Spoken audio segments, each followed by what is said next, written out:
नमस्कार मंडळी, अनिताज किचनमध्ये आपणा सर्वांचं पुन्हा एकदा मनापासून खूप खूप स्वागत. होप सो तुम्ही सर्वजण छान असाल, मस्त असाल, नवीन नवीन रेसिपीज एन्जॉय करत असाल. तर आज आपण बनवणार आहोत शाही टोस्ट. तर ही आहे स्वीट रेसिपी आहे. तर आपण बघूयात त्यासाठी काय काय साहित्य लागतं आहे. सर्वप्रथम आपण अर्धा लिटर दूध घेतलेलं आहे, थोडेसे काजू बदाम घेतलेले आहेत, त्यानंतर केशर टाकून दूध घेतलेलं आहे, विलायची, साखर आणि खवा घेतलेला आहे. मिक्सरच्या भांड्यामध्ये हे काजू बदाम फिरवून घ्यायचे आहेत. तर दुधामध्ये आपण 1 वाटी खवा ॲड करून घेणार आहोत.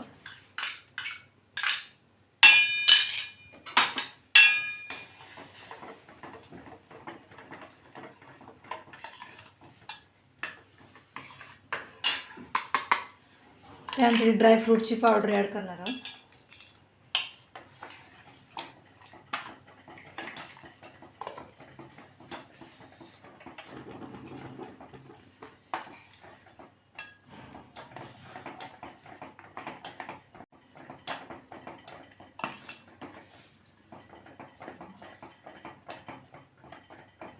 वीस मिनिट त्याला आपण शिजवून घ्यायचं आहे दुधामध्ये आणि नंतर साखर घालायची आहे.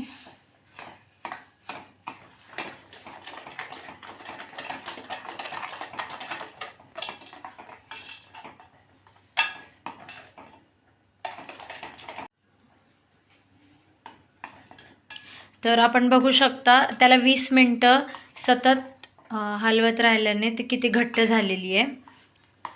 तर आता त्याच्यामध्ये आपण थोडीशी इलायची ॲड करून घेऊया. केशर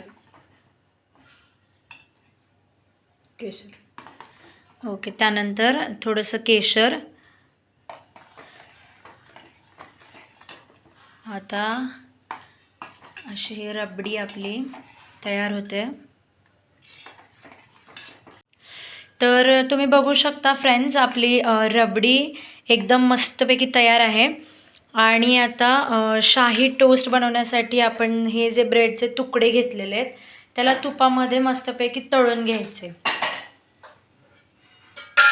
तर आधी कढईमध्ये आपण थोडंसं तूप टाकून घेणार आहोत. ओके. आणि त्यामध्ये एक एक करून हे ब्रेडचे तुकडे आपण तळून घ्यायचे आहेत, जेणेकरून ते टोस्ट होतील.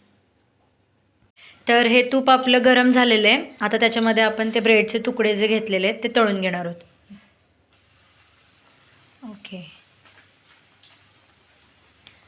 एकदम मीडियम फ्लेमवरती त्याला तळून घ्यायचं आहे. खूप पण ते रोस्ट नाही झाले पाहिजे.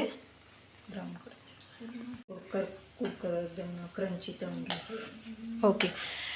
तर एकदम क्रंची क्रिस्पी तळून घ्यायचे आहेत ब्रेडचे तुकडे. जसं आपण दिवाळीची चकली किती क्रंची असते आपली, तसे हे तुकडे झाले पाहिजेत.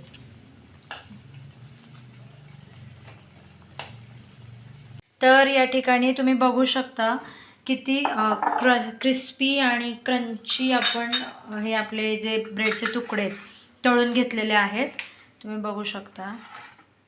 आता आपण जाऊयात पुढे, बघूयात आता नंतर हे तळून घेतल्याच्या नंतर आता नेक्स्ट काय. तर तुम्ही बघू शकता आपली रबडी तयार आहे. त्याच्यावरती थोडेसे आपण काजू बदाम त्याचे तुकडे टाकून घेणार आहोत. तर आता रबडी पण तयार आहे आणि आपले ब्रेड पण तळून टोस्ट झालेले आहेत. तर आता ते एक एक करून त्याच्यामध्ये आपण लावून घ्यायचे. वाव.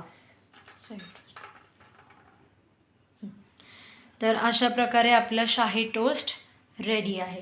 तुम्ही बघू शकता किती सुंदर, किती टेस्टी, किती डिलिशियस दिसतंय ते. तर अशा प्रकारे आपली एक 4 ते 5 मिनिटांची रेसिपी, पण एकदम डिलिशियस. होप सो तुम्हाला नक्की ट्राय करायला आवडेल आणि खूपच टेस्टी आहे. तर आता आपला गोडाचा सण येतोय दिवाळी. तर दिवाळीच्या निमित्ताने पण तुम्ही हे ट्राय करू शकता, किंवा कसंही तुम्ही जर फूडी असाल तर तुम्हाला कधी मूड झाला गोड खायचा तर एकदम 4-5 मिनिटांची रेसिपी एकदम डिलिश.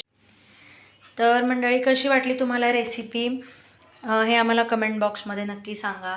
जर तुम्ही चॅनलवर नवीन असाल तर चॅनलला आधी सबस्क्राईब करा, जेणेकरून तुम्ही अशा डिलिशियस रेसिपीज मिस नाही करणार. आणि होप सो तुम्हाला आवडेल नक्की ट्राय करायला. आणि तुमचे फूडी फ्रेंड्स रिलेटिव्स कोणी असतील त्यांच्यासोबत शेअर करा. Thank you so much. आमचा व्हिडिओ पाहिल्याबद्दल लाईक शेअर आणि कमेंट करायला मात्र विसरू नका. Thank you so much.